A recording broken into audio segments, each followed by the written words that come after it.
ತಂದ್ರೆ ಎಲ್ಲಾನು ಇರೋದೆ, ಹೌದಿಲ್ಲ? ಒಂದು ಮಣಿ ಐತೆ ಅಂದ್ರೆ ಅಲ್ಲಿ ಎಲ್ಲಾನು ಇರಬೇಕ. ಅಡಿಗೆ ಮನಿನೂ ಇರಬೇಕ, ನಂತರ ಇನ್ನೊಂದು ರೂಮನು ಬೇಕೇ. ಅದು ಬ್ಯಾಡ್ರಿ ಅಂದ್ರೆ ಇದನ್ನು ಬಿಡ್ಬೇಕಾಗ್ತದ. ಒಂದು ಮಣಿಯೊಳಗೆ ಎಲ್ಲಾನು ಹೆಂಗಿರ್ತದನೋ ಜಗತ್ತಿನೊಳಗೆ ಎಲ್ಲಾನು ಇರುವುದೇ. ಒಬ್ಬ ಮನುಷ್ಯನಿಗೆ ಅಡಿಗೆ ಮನೆ ಎಷ್ಟು ಮುಖ್ಯದಲ್ಲ ಬದುಕಲಿಕ್ಕೆ, ಹಂಗೆ ಆ ರೂಮಿನೊಳಗೆ ಆ ಮನೆಯೊಳಗೆ ನಾವು ಇದ್ರದ್ದು ಒಂದು ಕಟ್ಟಿರ್ತೀವಿ. ನಮ್ಮ ಮನೆಯೊಳಗಿಂದ ನಾವು ಅದನ್ನು ಎಷ್ಟು ಸ್ವಚ್ಛ ಇಟ್ಟುಕೋತೀವಿ? ಯಾಕೆ? ಅದು ನಮ್ಮದು, ನಾರ್ತದ, ಹೊಲಸುವಾಗ್ತದ ಅಂಥೇಳಿ ಮೇಲೆ ಮೇಲೆ ಮೇಲೆ ಮೇಲೆ ಮೇಲೆ ಮೇಲೆ ಅದನ್ನು ಎಷ್ಟು ಸ್ವಚ್ಛ ಮಾಡ್ತೀವಿ. ಹಾಂಗೆ ಜಗತ್ತಿನೊಳಗೆ ಏನಾರು ಒಂದಿಷ್ಟು ಹೆಚ್ಚು ಕಡಿಮೆ ಇದ್ರೆ ನಾವು ಅದನ್ನು ಸ್ವಚ್ಛ ಮಾಡಿ ಇಟ್ಟು ಬಿಡೋದು. ಈ ಜಗತ್ತಂದ್ರೆ ಒಂದಿಷ್ಟು ನಿಂದ ಮಾಡೋರು ಇರೋವ್ರ, ಒಂದಿಷ್ಟು ಬೈಯವ್ರು ಇರೋವ್ರ, ಸಾಧ್ಯ ಆದ್ರೆ ನಮಗೆ ಕೆಟ್ಟ ಬಯಸೋರು ಇರೋವ್ರ. ಎಲ್ಲರೂ ಇರಲಿ, ಯಾಕಂದ್ರೆ ಜಗತ್ತಂದ್ರೆ ಇರೋದೇ ಅದು. ನಿಮಗಷ್ಟ ಅಲ್ಲ, ಎಂತೆಂಥ ಶರಣರನ್ನ ಬಿಟ್ಟಿಲ್ಲ ನಾವೆಲ್ಲ. ಈ ಜಗತ್ತಿನ ಜನ ಸಿದ್ಧಾರ್ಢರ ತಲೆ ಮೇಲೆ ಬೆಂಕಿ ಇಡಲಿಲ್ಲ, ಗಾಂಧೀಜಿಯವರಿಗೆ ಗುಂಡು ಹಾಕಲಿಲ್ಲ, ಕ್ರೈಸ್ತನನ್ನ ಸಿಲುಬೆಗೇರಿಸಲಿಲ್ಲ, ಸಾಕ್ರೆಟಿಸನಿಗೆ ವಿಷ ಕುಡಿಸಲಿಲ್ಲ. ಅವರೆಲ್ಲರೂ ಸಿದ್ಧಾರ್ಢರ ತಲೆ ಮೇಲೆ ಬೆಂಕಿ ಇಟ್ಟುಕೊಂಡು ಸಾಕ್ರೆಟಿಸ್ ವಿಷ ಕುಡಿದು, ಕ್ರೈಸ್ತ ಮಳೆಯನ್ನು ಬಡಿಸಿಕೊಂಡು ಜಗತ್ತಿಗೆ ಏನು ಸಂದೇಶ ಕೊಟ್ಟರು ಅಂತಂದ್ರೆ, ಇವರು ಎಲ್ಲರೂ ಬೆಂಕಿ ಇಡೋರು ಏನದಾರಲ್ಲ, ನನ್ನ ತಲೆಗೆ ಕೈಗೆ ಮಳಿ ಬಡವ್ರು ಏನದಾರಲ್ಲ, ವಿಷ ಹಾಕವ್ರು ಏನದಾರಲ್ಲ, ಪಾಪ ಇವರಿಗೆ ತಿಳಿದಿಲ್ಲ, ಗೊತ್ತಿರ್ಲಾರಕ್ಕೆ ಹಿಂಗೆ ಮಾಡಾಕತ್ತಾರ. ದೇವರ ಅವರನ್ನು ಕ್ಷಮಾ ಮಾಡಿಬಿಡಪ್ಪ ಅಂತ ಬೇಡ್ಕೊಂಡ್ರು ಅವರೆಲ್ಲ. ನೋಡ್ರಿ, ಕೆಟ್ಟವರಿಗೂ ಒಳ್ಳೆಯದನ್ನು ಬಯಸಿದ್ರು ಅವರು. ನಾವು ಕೂಡ ಯಾರ ಏನ ಅಂದರು ಅವರಿಗೆ ಒಳ್ಳೆಯದನ್ನು ಬಯಸಿದ್ರೆ ಭಾಳ ಒಳ್ಳೆಯದು.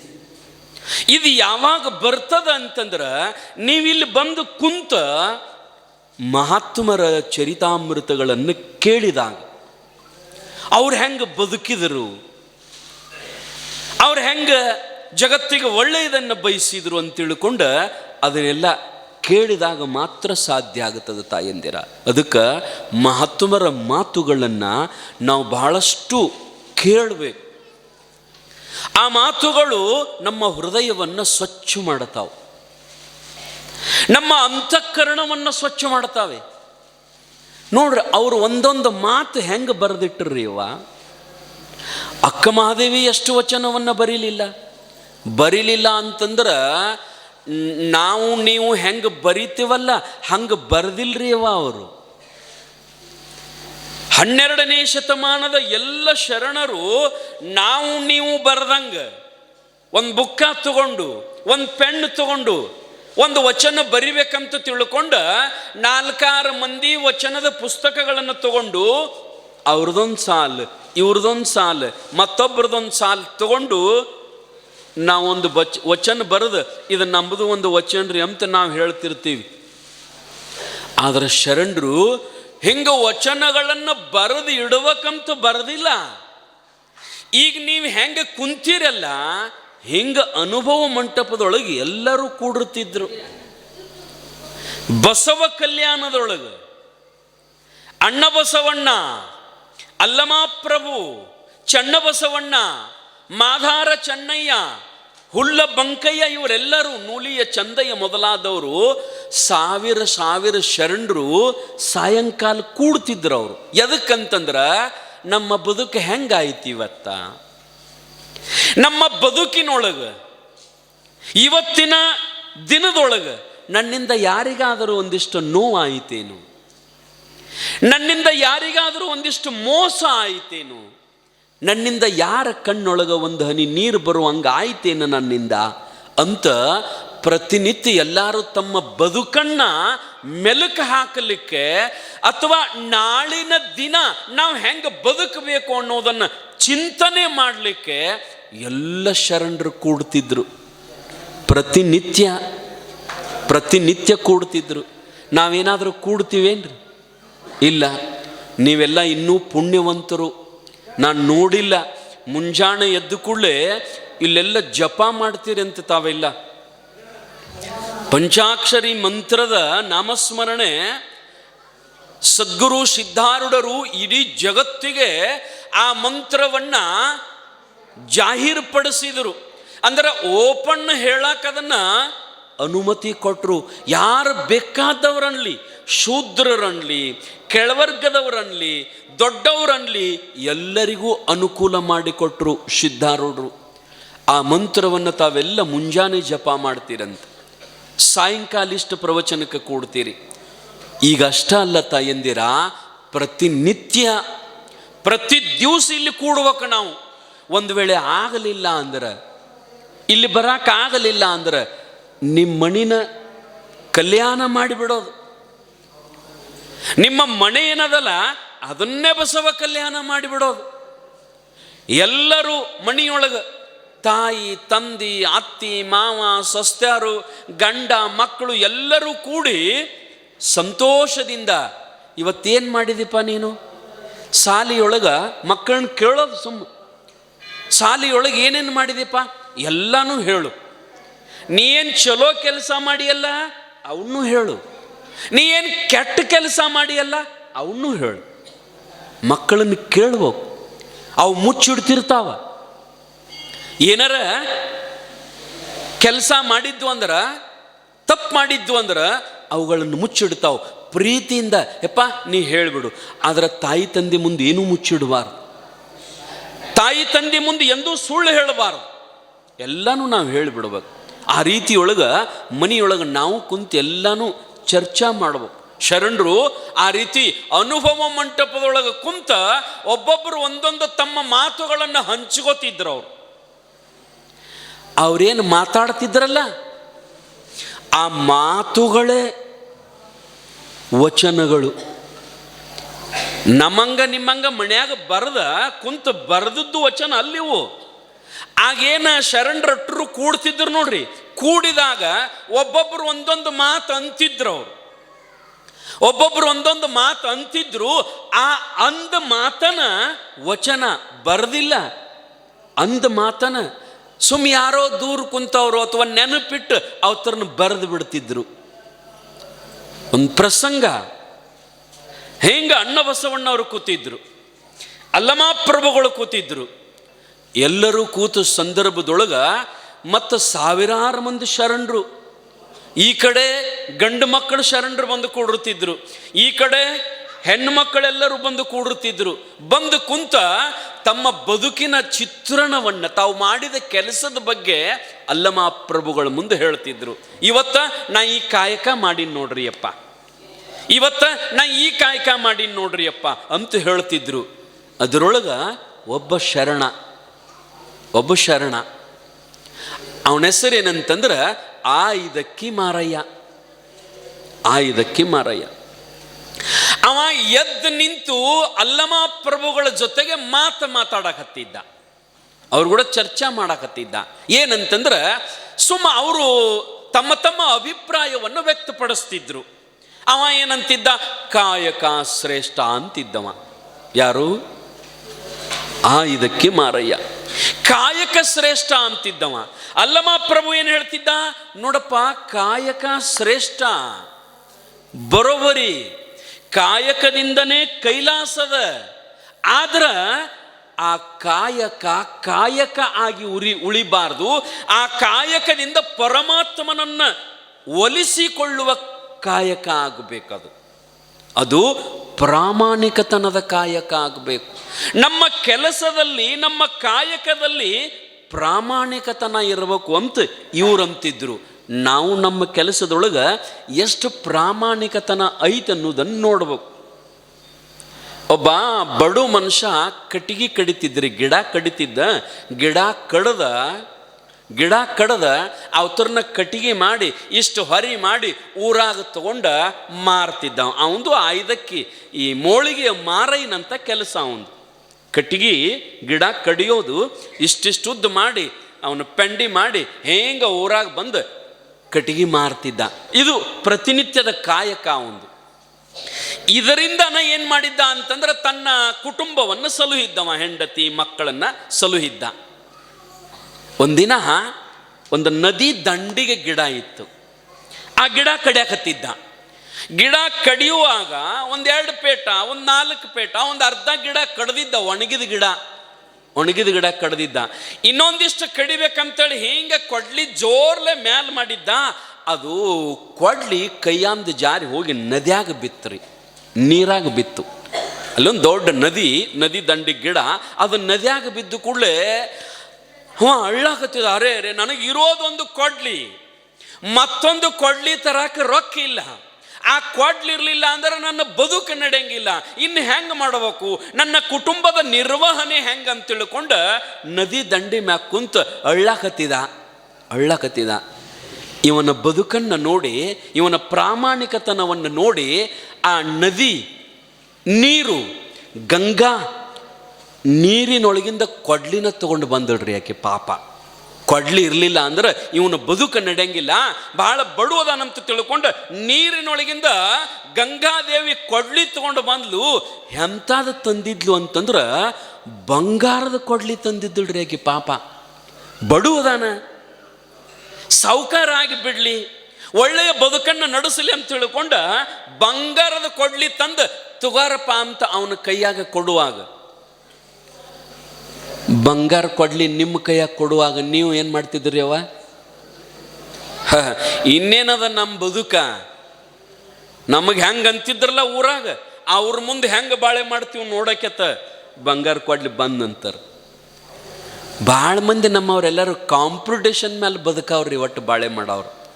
ಅಂದ್ರೆ ವಿರೋಧಗಳ ಮಧ್ಯದ ಅವ್ರು ಹಂಗೆ ಮಾಡ್ಯಾರಂದ್ರೆ ಅದಕ್ಕಿಂತ ಹೆಚ್ಚು ಮಾಡಿ ತೋರಿಸಬೇಕ. ಹಿಂಗೆ ಬದುಕವ್ರು ನಮ್ಮವ್ರು ತಾಯಂದಿರು. ಹಂಗೆ ಬದುಕು ಬೇಡ್ರಿ. ನಾವು ಬದುಕಿದ್ದು ನಮ್ಮ ಬದುಕನ್ನ ಇನ್ನೊಬ್ಬರು ನೋಡ್ಲಿ ಅಂತಲ್ಲ, ಮೇಲೆ ಕುಂತಾನಲ್ಲ ಅವ ನೋಡಿದ್ರೆ ಸಾಕು ನಮ್ಮ ಬದುಕನ್ನ ಅವ ಮೆಚ್ಚಬೇಕು. ಈ ಊರು ಜನ ಮೆಚ್ಚಲಂತೇಳಿ ನಾವು ಬಾಳೆ ಮಾಡೋದು ಬೇಡ. ಜನರು ಮೆಚ್ಚುತ್ತ ನಿನ್ನ ಕೈಲಾಸ ಕೊಯ್ವರೆ, ಜನರೇನು ಬಲ್ಲರು ಒಳಗಾಗೋ ಕೃತ್ಯವ. ಕೊಡ್ಲಿ, ಬಂಗಾರದ ಕೊಡ್ಲಿ ಗಂಗಾ ಮಾತೆ ತಂದು ತಗೋರಪ್ಪ, ಇವತ್ತಿಗೆ ನಿನ್ನ ಬಡತನ ಹೆಂಗಿತ್ತು ನೋಡಪ್ಪ, ನಿನ್ನ ಬಡತನ ಹೆಂಗಿತ್ತು, ಇದನ್ನ ತಗೋ ಅಂತಂದಾಗ ಅವ ಅಂದ, ಇದು ನಂಬದ ಅಲ್ರಿ ಕೊಡ್ಲಿ ಅಂದವ. ಬಡು ಮನುಷ್ಯ, ಇದು ನಂಬದ ಅಲ್ರಿ ಅವ ಕೊಡ್ಲಿ, ಈ ಕೊಡ್ಲಿ ನನಗೆ ಬ್ಯಾಡ್ರಿ ಅಂದ ಗಂಗಾ ಮಾತೆಗೆ. ಈ ಕೊಡ್ಲಿ ನನಗೆ ಬ್ಯಾಡ ಅಂದ ಕೂಡಲೇ ಆಕೆ ಅಂದ್ಲು, ಆಯ್ತು ಬಿಡಪ್ಪ ಅಂತ ತಿಳ್ಕೊಂಡು ಮತ್ತೆ ಹಾದ್ಲು ಹೋಗಿ ಬೆಳ್ಳಿ ಕೊಡ್ಲಿ ತೊಗೊಂಡು ಬಂದ್ಲು. ಒಂದು ಬೆಳ್ಳಿ ಕೊಡ್ಲಿ ತೊಗೊಂಡು ಬಂದು ಇದನ್ನರ ತಗೋ ಅಂತಂದಾಗ, ಇದು ನಂಬದಲ್ರಿ ಅವ, ಇದು ನಮ್ದಲ್ಲ ಕೊಡ್ಲಿ, ನಂದು ಬೇರೆ ಅದು ಬೇಕು ನನಗೆ. ಮತ್ತು ಮುನಿಗೆ ಒಳಗೆ ಹೋಗಿ ಅವಂದೇನಿತ್ಲ ಕೆಬ್ಬನು ಕೊಡ್ಲಿ, ಆ ಕೆಬ್ಬನು ಕೊಡ್ಲಿ ತೊಗೊಂಡು ಬಂದು ಇದನಂತಂದಾಗ, ಇದ ನೋಡಿವ ಇದನ್ನ ಕೊಡಂತ ಆ ಕೊಡ್ಲಿನ ತಗೊಂಡವ. ಬಂಗಾರದು ತಗೋಲಿಲ್ಲ, ಬೆಳ್ಳಿದು ತಗೋಲಿಲ್ಲ, ಇದ ಸಾಕಂತ ತಗೊಂಡಾಗ ಆ ಮಾತೆ ಹೇಳಿದ್ಲು, ಇಲ್ಲ ನಿನ್ನ ಪ್ರಾಮಾಣಿಕತನದ ಕಾಯಕಕ್ಕೆ ನಾನು ಪ್ರತ್ಯಕ್ಷ ಆಗಿನಪ್ಪ, ಗಂಗಾ ಮಾತೆ ಇದೀನಿ, ಇದನ್ನು ತಗೋ ಅಂತ 3 ಕೊಡ್ಲಿಕ್ಕೆ ಕೊಟ್ಲಂತ ಅವನಿಗೆ. ನಾವು ಸಣ್ಣವರಿದ್ದಾಗ ಸಾಲ್ಯಾಗ ನೋಡ್ತಿದ್ದೀವಿ ಇದನ್ನು, ನಾವು ಸಣ್ಣವರಿದ್ದಾಗ ಸಾಲ್ಯಾಗ ನೋಡ್ತಿದ್ದೀವಿ ಇಂಥ ಪಾಠಗಳನ್ನು. ಇದು ಎಂತಹ ಸುಂದರವಾದ ಬದುಕನ್ನು ಕಲಿಸ್ತದ ನಮ್ಮ ಮಕ್ಕಳಿಗೆ. ಇವತ್ತಿಂಥ ಪಾಠ ಇಲ್ಲ, ಮಕ್ಕಳಿಗೆ ನೈತಿಕ ಮಟ್ಟದ ಪಾಠಗಳೇ ಇಲ್ಲ. ಹಂಗೆ ನಮ್ಮ ಬದುಕು ಇವತ್ತಿನ ದಿನ.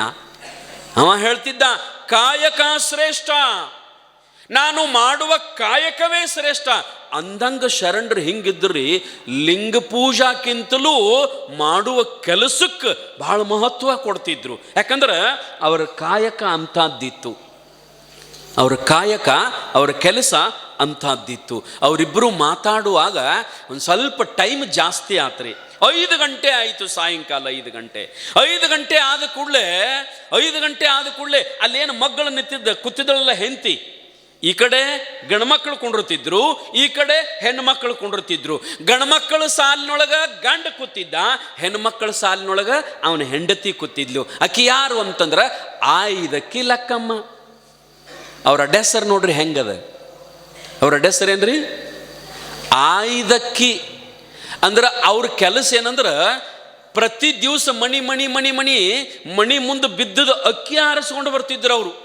ಅಂದ್ರೆ ಆಹಾರವನ್ನು ಕೆಡಿಸಬಾರ್ದಂತಕ್ಕಂಥ ಪದ್ಧತಿ. ಅಕ್ಕಿ ಆರಿಸ್ಕೊಂಡು ಬಂದು ಅವು ಎಷ್ಟು ಅಕ್ಕಿ ಬರ್ತಾವಲ್ಲ ಅಷ್ಟೋ ಅಕ್ಕಿ ತಗೊಂಡು ಬಂದು ಅದನ್ನ ಪ್ರಸಾದ ಅನ್ನ ಮಾಡಿ ಜಂಗಮರಿಗೆ ದಾಸೋಹ ಮಾಡಿಸಿ ಉಳಿದ ಪ್ರಸಾದ ಸ್ವೀಕಾರ ಮಾಡೋದು. ಅವ್ರ ಕೆಲಸ ಏನಂದ್ರೆ ಅಕ್ಕಿ ಆರಿಸಿಕೊಂಡು ಬರೋದು. ಅದಕ್ಕೆ ಆಯ್ದಕ್ಕಿ ಲಕ್ಕಮ್ಮ. ಅವ ಎದ್ದ ಶರಣರ ಜೊತೆಗೆ ಸಂವಾದವನ್ನು ಮಾಡೋ ಸಂದರ್ಭದೊಳಗೆ ಸಮಯ 5 ಗಂಟೆ ಆಯಿತು.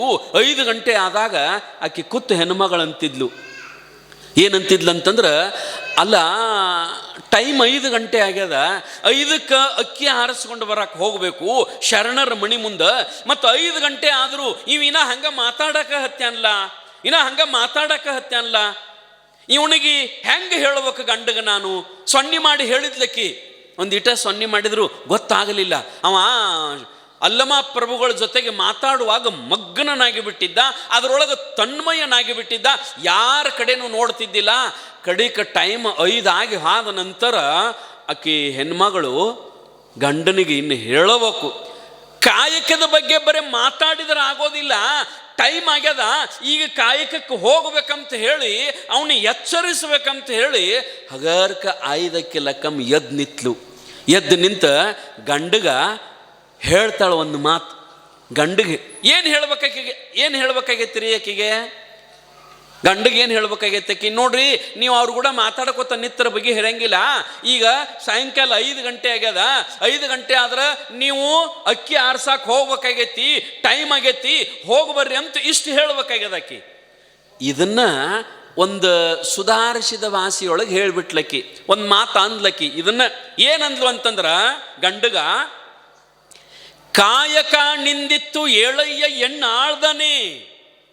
ನೋಡ್ರಿ, ಗಂಡಗೆ ಹೇಳ್ತಾಳಕಿ, ಕಾಯಕ ನಿಂದಿತ್ತು ಏಳಯ್ಯ ಎಣ್ಣಾಳ್ದನೆ, ಶರಣರ ತಿಪ್ಪೆಯ ತಪ್ಪಲದ ಅಕ್ಕಿಯ ತಂದು ನಿಶ್ಚಯಿಸಿ ಮಾಡಬೇಕು, ಅಮರೇಶ್ವರ ಲಿಂಗಕ್ಕೆ ಬೇಗ ಹೋಗು ಮಾರಯ್ಯ. ನೋಡ್ರಿ ಎಷ್ಟು ಚಂದ ಹೇಳಿದ್ಲಕ್ಕಿ ಗಂಡಗ. ಬಹಳ ಸುಂದರವಾಗಿರ್ತಕ್ಕಂಥ ಮಾತು. ಈ ನಾ ಮೊದಲೇನು ಹೇಳಿಲ್ಲ ಅದ ಅರ್ಥದು. ಕಾಯಕ ನಿಂದಿತ್ತು ಏಳಯ್ಯ ಎಣ್ಣಾಳ್ದಾನೆ. ನೋಡ್ರಿ, ಗಂಡಿಗೆ ಎಷ್ಟು ಚಂದ ಸಂಬೋಧನೆ ಮಾಡ್ತಾಳೆ ನೋಡ್ರಿ. ಗಂಡಿಗೆ ಹೆಂಗೆ ಕರಿತಾಳೆ, ಹೆಂಗೆ ಕೂಗುತ್ತಾಳೆ ಹೆಣ್ಮಗಳು. ನೀವು ಹೆಂಗೆ ಕರಿತೀರಿ ನಿಮ್ಮ ಗಂಡಗ? ನಿಮ್ಮ ಗಂಡಗೆ ಕರಿತೀರಿಲ್ರಿ ಅವ? ನೀವು ಒಳ್ಳೆ ಮುಂದೆ ರೊಟ್ಟಿ ಮಾಡಕತ್ತೀರಿ. ರೊಟ್ಟಿ ಮಾಡುವಾಗ ಗಂಡ ಸಂತಿಗೆ ಹೋಗ್ಬೇಕಾಗ್ಯದ, ಚೀಲ ತಗೊಂಡಾನ, ಬಾಗಲ್ದೊಳಗೆ ನಿಂತಾನ, ನೀವೇನೋ ಒಂದು ಸಾಮಗ್ರಿ ಹೇಳ್ಬೇಕಾಗ್ಯದ, ಅದಕ್ಕೆ ಗಂಡನ ಕೂಗ್ಬೇಕಾಗ್ಯದ. ಅಡುಗೆ ಮನೆಯಾಗ ಕುಂತೀರಿ ರೀ ಅಂತ ಕೂಗ್ಬೇಕಾಗ್ಯದ. ಆದ್ರೆ ನೀವು ಗಂಡಿಗೆ ಏನಂತ ಕರಿತೀರಿ? ನಿಮ್ಮ ಗಂಡನ ಹೆಸರು ಮಲ್ಲಪ್ಪ ಅದ, ಮತ್ತು ಗಂಡಗೆ ಮಲ್ಲಪ್ಪ ಅಂತ ಕರಿತೀರಿ? ಕರೆಯಕ್ಕೆ ಬರಂಗಿಲ್ಲ. ಗಂಡಗೆ ಹೆಸರು ಗುಂಟ ಕರೆಯಕ್ಕೆ ಬರಂಗಿಲ್ಲ ಅಂತೀರಿ. ಮತ್ತೆ ಏನಂತ ಕರಿತೀರಿ ಗಂಡಗ? ಕೆಲವೊಬ್ರು ಹಳಿ ಮಂದಿ ನೋಡ್ಬೇಕ್ರಿ, ನಮ್ಮ ಹಿಂದಿನ ಮಂದಿ ಭಾಳ ಚಂದ ಕರಿತಿದ್ರು ಅವರು. ಏನಂತಂದ್ರೆ ಗಂಡಗ ಪ್ರೀತಿಯಿಂದ ಏ ಅಂತಿದ್ರು ಅವರು. ಈ ಹಳಿ ಆಯ್ಕೊಂಡು ಕೇಳ್ಬೇಕು, ಗಂಡಗೆ ಏನಂತ ಕರಿತಾರಂದ್ರೆ ಅವರು ಏ ಅಂತ ಕರೀತಾರೆ. ಅವರು ಗಂಡು ಮಕ್ಕಳನ್ನು ಹೆಂಡತಿಗೆ ಕ್ವಚನದೊಳಗೆ ಏ ಅಂತ ಕರಿತಿದ್ರು ಅವ್ರು ಹಿಂದಿನ ಮಂದಿ. ಈಗ ಹಂಗೆಲ್ಲ ಕರೆಯಂಗಿಲ್ರಿ. ಬರ್ಬರ್ತಾ ಪದ್ಧತಿ ಚೇಂಜ್ ಆಯ್ತು. ಹೆಂಗಂತಂದ್ರೆ ಒಂದಿಟ್ಟು ಸಾಲಿ ಕಲಿತ ಮಂದಿ ಗಂಡಗೆ ಹೆಂಗೆ ಕರಿಬೇಕಂದ್ರೆ ರೀ ಅಂತ ಕರೆಯಕತ್ತಿರು. ಅದು ಬರ್ಬರ್ತಾ ಹೋಯ್ತ್ರಿ. ಈಗ ಸದ್ದ ರೀನು ಹಾಕಂಗಿಲ್ಲ. ಈಗ ಅವತ್ತರ ಹೆಸರು ಏನಿರ್ತತ್ಲ ಆ ಹೆಸರು ಗುಂಡನ ಕರೀತಾರೆ. ಈಗ ರಾಜು, ಮಲ್ಲು, ಕಲ್ಲು, ಹುಲ್ಲು ಹೆಸರೇ ಇರಂಗಿಲ್ಲ ಬಿಡ್ರಿ. ಈಗ ಹೆಸರು ಗುಂಡನ ಕರೀತಾರ್ರಿ. ಆದ್ರೆ ನಮ್ಮ ಹಿಂದಿನ ಶರಣೀಯರು ಗಂಡನನ್ನು ಕೂಗಬೇಕಾದ್ರೆ, ನಮ್ಮ ಮಹಾರಾಷ್ಟ್ರದೊಳಗೆ ಜತ್ತದೊಳಗೆ ಪ್ರವಚನಕ್ಕೆ ಹೋಗಿನ್ರಿ. ಅಲ್ಲಿ ಮೊಗ್ಲಿ ಅವ್ರ ಮಣಿ ಅಂಥೇಳಿ, ಮೊಗ್ಲಿ ಅವ್ರ ಮನ್ಯಾಗ ಒಂದು ತಿಂಗಳು ನನಗೆ ಇರಾಕ ವ್ಯವಸ್ಥೆ ಮಾಡಿದರು. ಸಿದ್ದಮಲ್ಲಪ್ಪ ಅಂತ ಏನು ಅವನ ಹೆಸರ. ಅವನ ಹೆಂಡತಿ ಮಲ್ಲಪ್ಪ ಅವನು ಕರಿತಿದ್ಲಕ್ಕಿ. ಏನಂತ ಕರಿತಿದ್ಲಂದ್ರೆ ಗಂಡಗ ಅವಂದ ಅಂತ ಕರಿತಿದ್ಲಕ್ಕಿ. ಮಹಾರಾಷ್ಟ್ರದೊಳಗೆ ಇದೊಂದು ಪದ್ಧತಿ ಐತತ್ರಿ. ಗಂಡ ಕರಿಬೇಕಾದ್ರೆ ಹೌದ ಅಂತ ಕರಿತಿದ್ಲು. ನೀ ಹೌದ ಅಂದ್ರೆ ಏನು ಯವ್ವ ಅಂತೆ ನಾನು. ಅದರಿ ನಮ್ಮವ್ರನ್ನ ಕರಿಬೇಕಾರೆ ಅದಕ್ಕೆ ನಾ ಹೌದ ಅಂತ ಕರಿತೇನೆ ರೀ ಅನ್ಲಕ್ಕೆ ಗಂಡನ ಕರಿಯೋ ಪದ್ಧತ. ಆದ್ರೆ 12ನೇ ಶತಮಾನದೊಳಗೆ ಆಯ್ದಕ್ಕಿ ಲಕ್ಕಮ್ಮ ಗಂಡನಿಗಂತಾಳ ಏನಂತಂದ್ರೆ, ಎಣ್ಣ ಆಳ್ದನೇ, ನನ್ನನ್ನ ಆಳುವವನೇ, ಎಣ್ಣ ಅರಸ.